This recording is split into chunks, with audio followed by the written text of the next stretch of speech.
Thank you, everyone. I'll now invite staff back, come to the table for any questions that councillors may have. Thank you very much. Hello, what's going on here?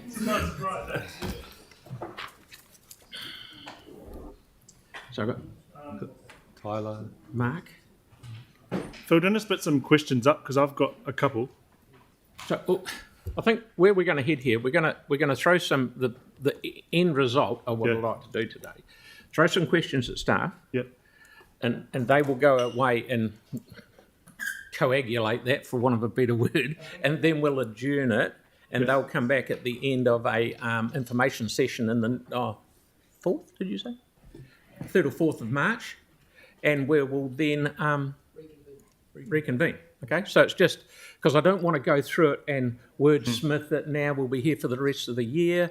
So if we ask as many questions as we can, and I think you'll find that the main thrust of it is Old Wharf Road.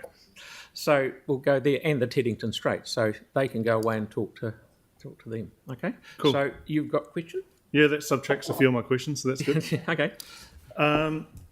The first one is about our younger generations.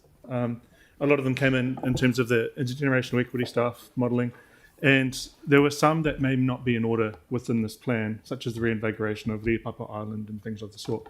What are we doing with the information that's been given to us from those young submitters to go into future planning or any other initiatives outside of the scope?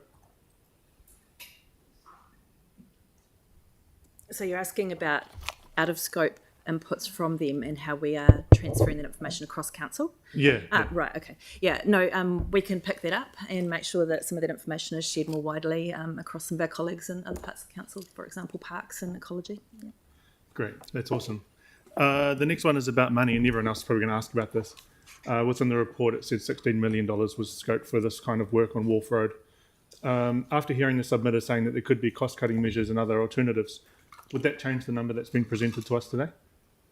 Yeah, thank you for that question, because I was keen to touch on the sort of components that fall into a costing for example, raising a road. So this is generically across the roads that we've looked at, so not specifically to Wharf Road, but there's been comments about the volumes of rock that would be necessary to lift a road. That's one significant component of the costing. We also have the transport costs.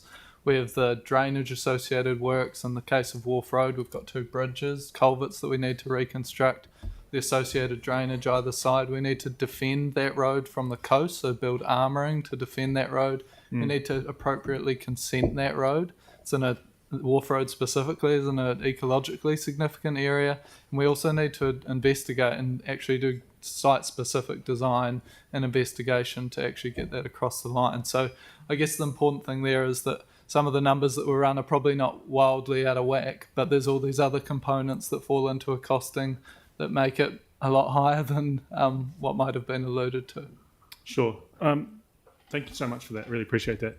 I'm going to move on to more economic questions in regards to things that are, again, not within the plan, but the plan may affect it. Is what will this plan do to the local communities' insurance premiums, etc.? Would this actually melt into anything that's central government produced? That's a very difficult question for us to ask. The government's committed to a Climate Adaptation Act in 2025, which is intended to provide us with clarity about how managed retreat will be managed. In terms of the principles of that, we're still waiting to see how that will shape up. Okay, so if we were into that more defensive, if we did go into the more defensive measures, such as explained before, where we raise roads and create flood banks and stops, etc., would that help contribute to those more financial pressures that those communities are sort of fighting against? One of the things we've heard from insurance, the Insurance Council, we developed a fact sheet together with the Insurance Council a couple of years ago, and one of the points they made is they're looking to see where insurers are looking to see local government managing these risks in terms of having a plan forward. And so insurers feel more confident where they can see that there is an adaptation plan or a district plan change in place that will restrict development in these areas. So those are the sorts of things insurers are looking at, and that gives them more confidence in an area. But I think we have to face the facts that there will be partial or full insurance retreat in at-risk areas. It's already happening. And it's not really council's role to intervene, I would suggest, in that actively. Okay. Last question, sorry, Mr. Mayor, is another one. Is around the modelling in the draft plan that got produced where it talked about the coastal inundation, particularly on Wharf Road. Was that showing the modelling at high tide and in a 1 in 100 storm surge, or was that just in general over the next few decades? Yep. So we have a suite of different storm scenarios that are available. I understand that the one that we included in the plan, which will have been stated in that document, was a 1 in 100 year event. We explained the fact that that is what's happening. It's not the new normal. The 1 in 1, which is an annual event, is closer to, like, let's say something that would be occurring on average once a year. I would also sort of flag, because I did look on the Coastal Hazards portal when there were comments being made, and I looked specifically at the Wharf Road corridor, and based on Tonkin and Taylor's coastal flood assessment, even under current sea level, the 1 in 100 year event does inundate that road corridor. So the comments made earlier were not factually correct with regards to that assessment. No, that's really good for public knowledge. Thank you so much. Appreciate it. Okay, Marcus. Yeah, you would have heard as we did today about community engagement and trying to work with the community to find solutions. One of the points I picked up was the don't remove, let's enhance the community. Is that something that we can do sort of going forward to have a bit of a rethink on some of these to resolve, to work better with the community, to have them as part of the solution? So what I would say is the meeting that we had with the Port Levy residents on the 30th of November, an outcome of that, as you saw in John's submission, was that our transport engineers would go and have further conversations with them. Yep. So that's already planned. Good. The plan that you have in front of you is flexible and adaptable, and that's the purpose of it. Yep. So we're not locking anyone into a decision by adopting the plan. And there would be every intention to have those ongoing discussions and look at what alternative access routes and those sorts of things could happen with those Wharf Road residents. Yeah. Cool. And then thinking about the Allendale, Teddington kind of area, we heard from the young children that came here from the schools that importance of that coastal pathway. That's something we can potentially work with the community on as well to try and have their involvement and to I guess land that in a more cost-effective way to allow that to continue going forward. Yeah, so I wouldn't want to lead the community down a path which was that will be easy. Yes, there could be collaboration between that local community and council, like there was for things such as the local jetty, which I appreciate was, delivered by the community and then passed back to council. So there could be those sorts of things, but that really is getting into the detail. But yeah, that would be a significant undertaking, a lot of money to protect that site. Certainly interesting to hear the Teddington Quarries gentleman talking about potential solutions involving the community with the Teddington Straits and that Allendale landfill that he worked on many years ago. And does that alter our thinking in any way, do you think? We've made a recommended amendment up there that we would... So essentially the children, if I go back to your first point, the children were very, very much emphasising the value of that track to them. And it's about access, but also things like it's a flat space in a very mountain or more hilly area. So for things like safe cycling and learning to ride bikes and for pushing prams and those sorts of values, we really heard very much from the community they were important, which is one of the reasons we put an amendment up to protect a stretch of that track. The alternative of protecting the entire foreshore track is, I'm just thinking, $13 million. So the trade-off here was we have proposed protecting a section of the track so that there is that ongoing amenity and recreational value to the community. The track, to be clear, at the moment is projected to be able to continue for another 30 odd years. So we are talking a long way out really before there will be any significant change there. Right. Very good. And then I guess as I was talking then about the Teddington Straits, is that something we could have a look at? Because we heard from Sir David Carter around that as well as the quarry. Yeah, I'm keen to jump in here, particularly because David was without knowing, effectively articulating our plan for Teddington. So he explained that the road, the Charteris Bay section should be raised and that there should be additional culverts. That's what we've costed, that's what's in the plan. There was also a suggestion that the section Governor's Bay to Teddington should also be raised. That's the, albeit not the short-term recommendation, but it is the longer-term recommendation. So again, that's what in the plan. So a little bit of sort of talking past each other in that sense. Yeah. Cool. Thank you. Okay, thank you. Aaron, please. Yeah, so going back to Wharf Road and the modelling and stuff, has it flooded over the top of the road in a 1 in 100 year storm so far? And if so, by how much? Yeah, well, the characters behind me, the great people behind me, will be better situated to answer that. From the discussions I've had with our roading team, yes, there's been sort of localised flooding in different spots. I appreciate it's not particularly common, and we're not suggesting that it is, and that's why the significant change that is proposed in the plan for Wharf Road is only earmarked for around the 40 years from now, because there is plenty of life left in that asset and it's not inundated regularly. So that's noted in the plan, reflected in the time. Right, and then there's what they propose, the solution of just raising it and stuff. But then with the projected sea level rise and with the number of submitted said we're 1.3 mil per year over the last 100 years, but to go to what's in the modelling, that increases tenfold. And there's Yeah.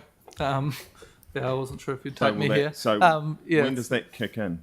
Yeah, so the 1.3 mil does not accurately reflect the data that we have from Littleton Port.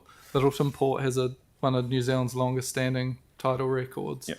Yes, the rate of sea level rise over the full time scale is about 2.5 millimetres per year. But you cannot simply take that line for that whole section. So what you've just said is double what's on the NIWA website. So you're saying Littleton's double.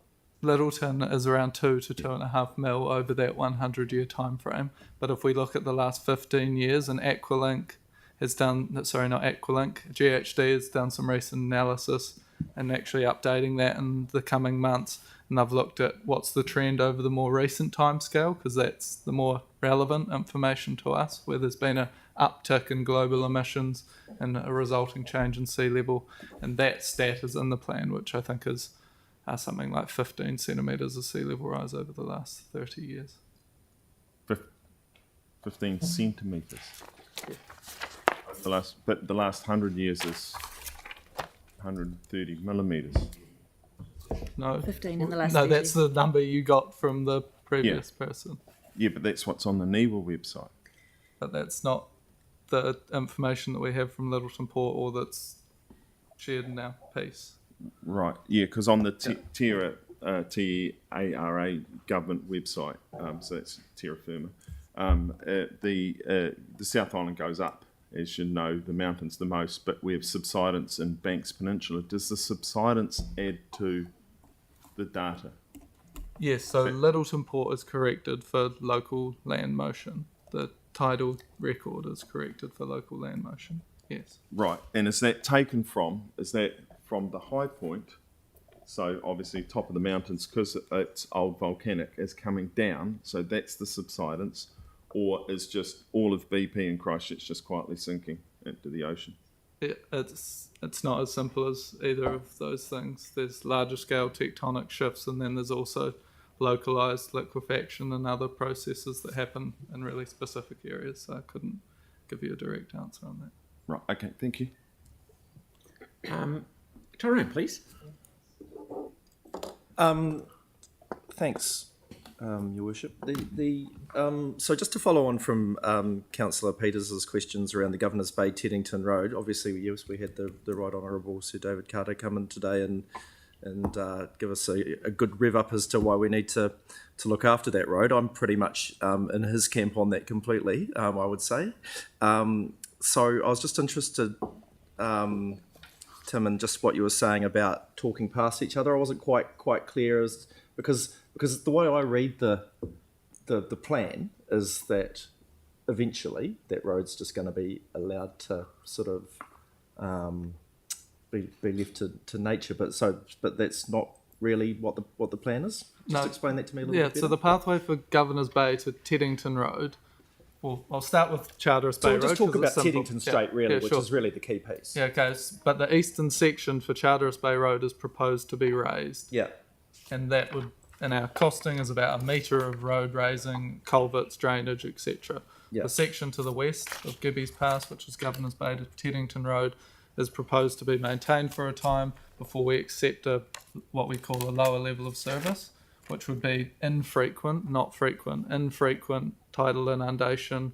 Maybe a couple of times a year we got to take the route around Gibby's Pass before we look to lift that road also, Right. raise it. Okay, thank you. So, and just on the route through Gibby's Pass out onto State Highway 75, now that area, I mean, even in the last couple of years, has been quite severely flooded in a big storm. So, what's the thinking there in terms of? I mean, it's outside of the scope of this process, but still, it is a weak point. So, if that's the lifeline route out, what sort of thinking are we doing there? And that's the rationale for the art staff recommendation on including the new alternate option of raising cool. the road sooner for Governor's Bay to Teddington Road. Perfect, thank you. Now, just on Allendale, I've just got 2 more questions, Phil, if that's okay. Just on reserve land, so we heard a little bit about Allendale Domain today, and I know that there's also a reserve in Purdo that would be, inundated with some of our modelling.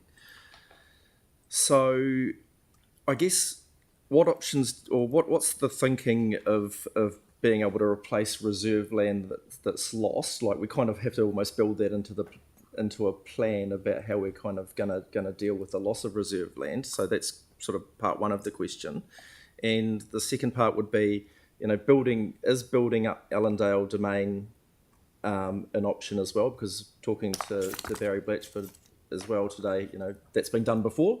It could be done again, and what are the risks there? Yeah. So for Allendale Domain, to be really clear, we cost the options that get to the shortlisting process, and the option of raising Allendale Domain did not get to the shortlisting process. So we've assessed it against a range of criteria, and the panel determined that effectively dumping significant amounts of material on a low-lying coastal reserve with a suite of natural values around it, implementing associated groundwater storage, other engineering works to manage that reserve was not an appropriate course of action. So yes, if technically you could maintain Allendale Domain, but it would require works to not only raise the levels but also supplementary works to manage the flow of water in, around and under that land. So this is a significant cost that would need to be considered, but we do not have numbers for. So, yeah, so therefore, if that was what had to happen, like what options do we have for restoring or replenishing lost reserve land? We'd have to buy property somewhere, and that sort of comes at a cost as well, presumably. But that hasn't been something we've proposed in the plan. Right. So it's not proposed, but yeah. But it's something that we could amend in the plan, potentially. If there was direction, potentially. Yeah, okay, thank you. And just finally on the Wharf Road thing, I know that it's been really well reviewed today. So just looking at the option there, 4C. So what would it take to just kind of, let's just scrap that and work with the residents again on an alternative plan? I just want to be sort of clear that what our existing amendment allows for. The original plan that went out did commit to us talking to landowners in advance of any further decisions. Our proposed recommendation up there still allows for that conversation to happen with landowners, and as Crystal has said, we've already committed in our last meeting with them to talk to landowners, so we have no issue with that. Okay, no, that's helpful, Jane, and our thank you. proposed amendment does include an additional option, which I believe one of the submitters supported, which was we're proposing the inclusion of an alternative option of moving the road. So at the moment, the options in the pathway include closure, they include floodproofing and protecting, and they include moving the road. These actions, to be clear, are likely 30 to 40 years out. So when we were developing the plan, our thinking was that, to be frank, some of the landowners in the future may be different people. And so we have had a comment in our plan saying that we would consult with people when these impacts were, when the timing of actions was sort of nearby. So there is probably an intergenerational equity question in that. If we are trying to lock in a decision now about which of these pathways in great detail we would go down, landowners in 35 years' time may be different people. So what does the status of current consultation mean? No, thanks, Jane. I really appreciate that clarification. And Tom, sorry for calling you Tim before. I had a senior moment there, so my apologies. That's all, thanks. Okay, Tyler, please. Really quick, it's just around the lower levels of service. Could you just give us a quick nod over what that looks like?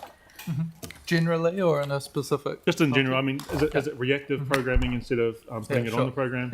Yeah, we've got a specific section on it in the plan, And in the council report. Yeah, and in that report. But I guess to give you some ideas, so some examples would be fords instead of bridges, possible heavy vehicle restrictions, gravel instead of seal, maybe more frequent maintenance and need for temporary closures, so disruption, for example. The example I've been giving today is sort of tidal inundation. So we've got low-lying sections of road that are generally uniform in their height and are not frequently inundated, but increasingly in the future with bigger storms, bigger tides, these roads could be. And we have spring tides every month or king tides a couple of times a year. So those are the sorts of conditions that we might say, well, if it's a king tide, then a couple of times a year you might expect a disruption, and then maybe a couple of nasty storms as well. So different environmental conditions, but also different sort of traffic management. Okay, so it's really good for public knowledge because a lot of those obviously have economic, deterrence within them. If we have, for example, so we're putting some AP40 down in comparison to, say, shingle, there may be need for us to do that more often depending on the prevalence of storm surges or tidal inundation, etc. So how does council plan for that, and how do you put that at a program level in order for you to be able to accurately maintain those roads while keeping those residents happy and ensuring that the levels of service still up to scratch, even though you're going to be bringing the levels of service down? You guys sort of understand what I'm asking? It's a big question, sorry. Yeah, I think this is one of the challenges in that we are talking about a range of different ways of reducing levels of service, but those are likely to occur 20, 30 years out. Okay. So while we appreciate everyone wants certainty about, does this mean on Mondays and Tuesdays I can't travel that road or some kind of level of certainty, we can't provide exactly that level of detail now. So we've got in our plan, as Tom has said, a range of different ways that could be explored, and we've tried to tighten that up in some of our amendments that we're proposing in Table 1 as well. That's really good to know. So from a governance level especially, you're looking more long-term, just as this for everyone's knowledge, you're looking more long-term at the moment, and with the more short-term things, they're more around long-term plan, annual plan, things getting on the program in regards to that proactive planning. Okay, that's great. Thank you. One of the things I'd like to do when you do come back to us, because that's what we're going to go into adjourn it, so you can go away and do some homework. Could you please look at the a different way of looking at the Allendale landfill, because if we can protect it more by either putting a stronger riprap wall out the front, because it's not as if it's open to the ocean, open ocean and getting hammered to bits, make that stronger and cap it off with more, or do something with it, maybe wouldn't it be this much, but $10 million to tidy that up. It gives us one hell of a lot of money to put towards all these other things that we can use going forward. But just come back to us and tell us a possibility. Yeah, I'd just be keen to say I exchanged an email with Alan McNeil when I heard some earlier comments about the landfill, and that's actually exactly what the team are doing right now. So they're going through a process of investigating the viability of short-term protection. Depending on the performance of that protection, it might be that it can actually extend a lot longer than we've alluded to in the plan, and that's the whole premise of the essentially branching paths and adaptation pathways, that protection might be a lot more viable than we've told you today. Excellent. And we don't need to get rid of it. We can protect it for longer. Yanni, please, then Tim. Thank you. Is it useful if we put questions in writing so we can kind of get formal responses like we've done with some of the other hearing panels? Sure. Yeah, okay. When would we need to get questions in by? Like, is there a time frame that we can be given so that we can work to a deadline on that? Depends on when we're coming back to you. I mean, it might be good to get something circulated post it being adjourned today. I mean, I had two very specific questions, but I don't need an answer today. I just wanted to make sure that they're captured. I'm really interested in the ferry that used to go to Pūrao, not going there anymore, and the possibility about it going there in the future. And also quite interested in just the thinking around that marine transport sort of planning, and wondering kind of where ECAN fits into that. We can speak to that today. And costs to the jetty and resilience, etc. Two bits there.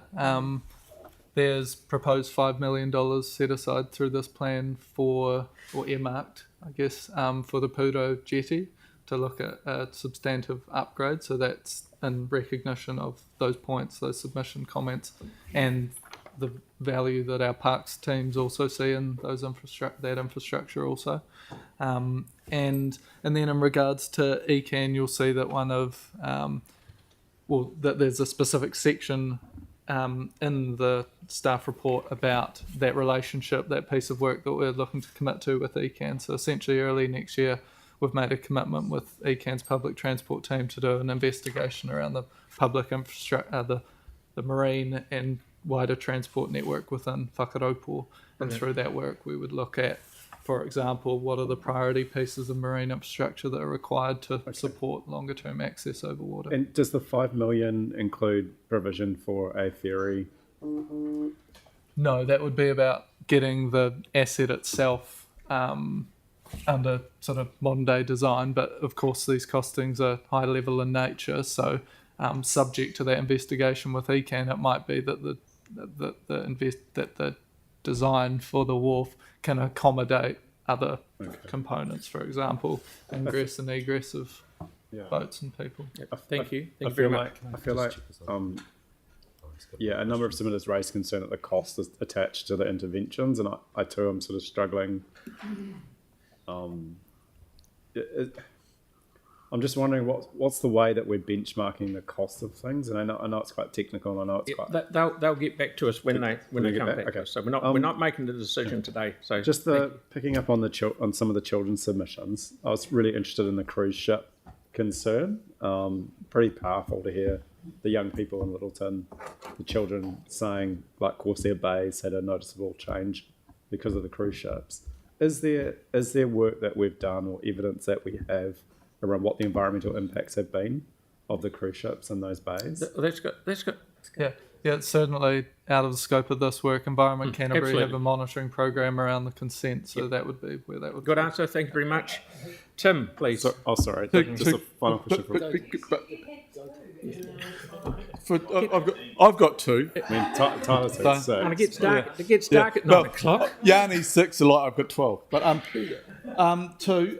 First of all, there's a lot of opinion on the source of truth. I looked at IPCC's they're this 0.75 from, and they based it from Timaru with their NASA stuff. So I'm just wondering, could we do reviews of sea level rise and the information in line with our long-term plan and annual plans? Because at the end of the day, we can only do what we can afford, irrelevant of what's happening in the world and sea level rise. So I think it's essential that we have up-to-date information on sea level rise in line with our decisions on funding. I think that they go hand in hand and cannot not do that. So if we could look at that when you come back with regards to the information and what we're deciding, I think that's essential, because this is acknowledged as a significant issue for our community. So I think it has to be lined up with that, just in a discussion or opinion. That was all presented to the,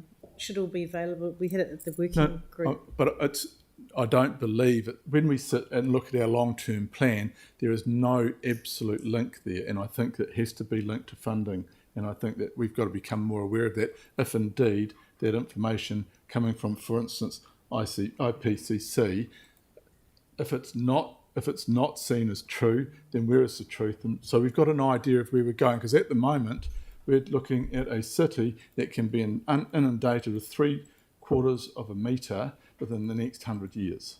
And that's totally changes our whole environment. So I think we've got to be aware of that and link it with our funding, but it's got to be up to date. So I think every 10 years with reviewing every 3 years with our annual plan, I think is not unreasonable. Okay, thank you. Okay, and the second one is when we, only two, mate. Yeah. With when we're question or debate. putting in our wharves, etc., for the future. So we've been looking at 30 years. If we're doing wharves like they've done in Waikawa Bay and most of Marlborough, etc., they're putting in the wharves that float up and down pontoons. So I think if we can look at that, because I think doing a hard wharf, which technically, if you're looking at the IPCC being correct, will be underwater within 30 years, unless we build them 1/2 metre higher than we're planning. But if they are pontoons, then we are covered for however long we want. So I think build it once and build it right, but based on a 10-year and an annual plan, a 3-year, etc. So we are basing everything we're doing on accurate information or the latest information. Thank you. Okay, thank you. And lastly, Aaron, please. And Melanie, of course. Yeah, it was on the wharf one, because there's a $5 million figure there. We all know with the council number where that figure goes next after 5. So I would like, given it's similar to the same community, is there a potential here for the Pūrau community to work with the Governor's Bay community, the Jetty committee? Because if they could deliver it for cheaper, we could swap them for a forgiveness of their debt. And that way we kill 2 birds in the same, well, we don't want to kill birds in the harbour, but with one stone, and we solve the problem, we get it delivered, you have community ownership, it works out cheaper for us and they get their debt cleared. In the Just long run, would like that explored if possible. Can do. Think about that. Melanie? Lastly, Melanie? So following on from Tim in some ways, it says for for each item the signals, and these are the signals we potentially use, but there's very little specificity about that. So I was wondering, how often are we measuring these? This is multiple questions in one. How often are we measuring them and keeping tabs on all those things? And when are we going to actually be specific about when this happens, this will be what we do? It relates a little bit back to the earlier point I made around the additional funds we've got through the LTP, which will allow us to appoint an implementation lead. At the moment, we've got a scope of work for that person to establish a monitoring framework and processes for reporting and decision making into the future. So that role will be advertised, going well, from 1 July. We'll be able to start filling out that role. And we're wanting to make the reporting, to the comment over here earlier, visible to the community so people can see as much as we can the tracking and monitoring of where those signals and triggers are at. Okay, and then just following from that as well, some of the submitters, especially the younger ones, talked about maybe doing some of the work maybe earlier, whatever that means, because it's all kind of undefined. But where would you sit on that kind of concept, or I guess it gives certainty for the community of where things are heading and maybe makes it cheaper? Yeah.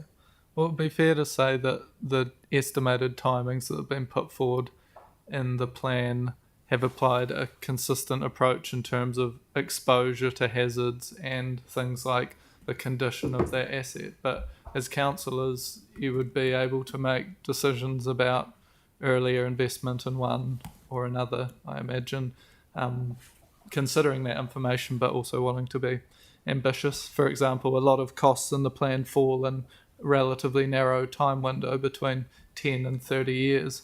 And looking at that, council may choose to say, why don't we bite some of this off sooner to spread that cost? But that would be. Yeah. And Pauline, please. Oh, thank you. Look, just the Pūrau community was actually asking just to see some more details around the assessment of the jetty and alternative options around roading. They just want to see a little bit more detail. Can you get back to them with some of that, please? Yeah, so we have details on the. So is it specific to the design of? Because what's been recommended for the Pūrau jetty is to upgrade and later replace the asset. Yeah, it was the assessment now. I think they just wanted that, and the roading options. They just felt they weren't quite up with what you were meaning, I think. So maybe if someone touched base there. And just to going forward, like when we reconvene, would we want to do that after staff have worked with the wharf people? That's right, yeah. So is that going to happen Yeah, no, we're before working- March? Oh, Is that enough time? bear with. It is. Bear with. Right. It's probably something to ask staff. Yeah, but that's the intention, to do that work and then come back to us. Okay, that's fine. Thank you. Okay, so here we all are. It's obviously needs some more time, and I'm going to move something about that, but Megan's going to tell me what I'm going to move. Is that right, Megan? In terms of dates. In terms of dates, because staff need to go away and do some work. So just going back to that question from Councillor Cotter, we probably need to ask the end of the table if, we're planning on adjourning until the 4th of March. Would that give enough time to do the work that you just heard? The work we just heard, there's a number of questions we can answer. There was also, I think, a commitment to go meet with residents, and I guess that will be largely dependent on their availability as well. Yeah, the other thing I would add is I don't think it's clear as yet what councillors would like us to achieve by that meeting. We can certainly go and rediscuss all the options that are on the table, but they have been quite clear about what their preferences are, and that is that closure is not an option for them. So Can I just answer that it's clear that the Wharf Road people want to enter into a collaborative partnership to come to a joint agreement on some options. One way or other. And so to do that, you'll have to meet with them and have a chat. I'm correct there, yeah. absolutely, and we're happy to do that and bring back whatever the outcome of that meeting is. So can you do it by the 4th? That's the question. Depending on community availability. Their availability, yeah. Yes. And can we do a site visit as well? Yeah. Yeah, we'll have a. So is 4th of March adequate time, or would you like to push it out further? We can aim for that, and then perhaps we can amend it if that's not going to work. Yeah, is that possible? No. We can always move it on again Yes. if you're running out of time. Okay. But to the point that I think Krista was trying to make, are you? We're happy to go and talk to them, obviously, and get some more shape around those options that are already on the table. Are you looking to identify a preferred pathway out of that? Because I guess we would go back to the point around the fact that these actions are not going to happen for 35 years. So there is a question around whether the timing is right now to try and lock in a preferred option, or whether that's something that future council and future community will have a conversation about at the right time. I think that it'd be fine to have a future option, because that's what you've presented with us, the 30 years. So to have a future option which that community want to work with us is exactly the same as the options you gave, but it's just that they had put in to a team effort between us and the residents. So I don't see any difference to the end game in 30 years or 20 years or 40 years, but it's just that you have now working with them, and it's one team going together for a community. That's I think it's really important that you do meet with them, and there might be, as Tim says, various options, but also options for efficiencies and deliveries there. I think we're really talking about a local project here, and part of it possibly, but you could come back with potential options to be pursued further down the line, which would allow us to sign it off. So maybe you can do that in a month. All we're trying to do here is get you to talk to those people and come up with options. There's two options: maintain the road as it starts to flood, either by building it up or moving it to another place. Teddington Road, you've already more or less covered that, saying that it wasn't the intention to shut it down originally. You were just going to do the same. So in my head, it's just do to the Wharf Road the same as what we had suggested for the Teddington Road. But you still need to go and talk to these people and get them happy. Yeah, no, it all sounds good. I think our only trepidation there was that a strategic conversation quickly turns into one that's more operationally minded when it's about, for example, some of the specifics that you've mentioned there. So we can say that we're happy to engage in that, but it would be other colleagues in transport that would also need to be involved. And it might be 10 years before the first load of gravel needs to go on there to solve the problem. And as you know that. But, okay, what have I got? I've got Sarah. Yep. Can I just suggest process-wise that if there's a space on the, whenever it was in March, that we at 4th of March, that we adjourn till then. And because we do need a specific date to adjourn to, but if the community availability and those kind of things hasn't lined up before then, we end up meeting for 5 minutes and re-adjourning to some other date that we have Okay, and lastly, Tyler, please. Just in regards to 4C, meaning like, is anything really stopping staff from going to talk to them and sort it out? No, with us even but passing it? we're not. All we're doing is have a resolution to adjourn. We're not voting on that now. That's later. Is that right? Yep. That's right. Okay, so I am.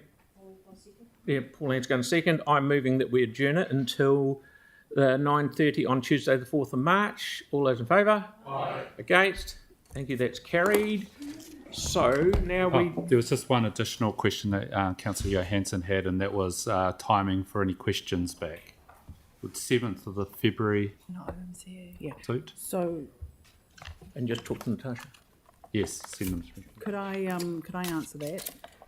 With any questions, could you send them directly to Natasha? And would the end of next week be? That's 7th of February. 7th, and straight to Natasha. Thank you. All right.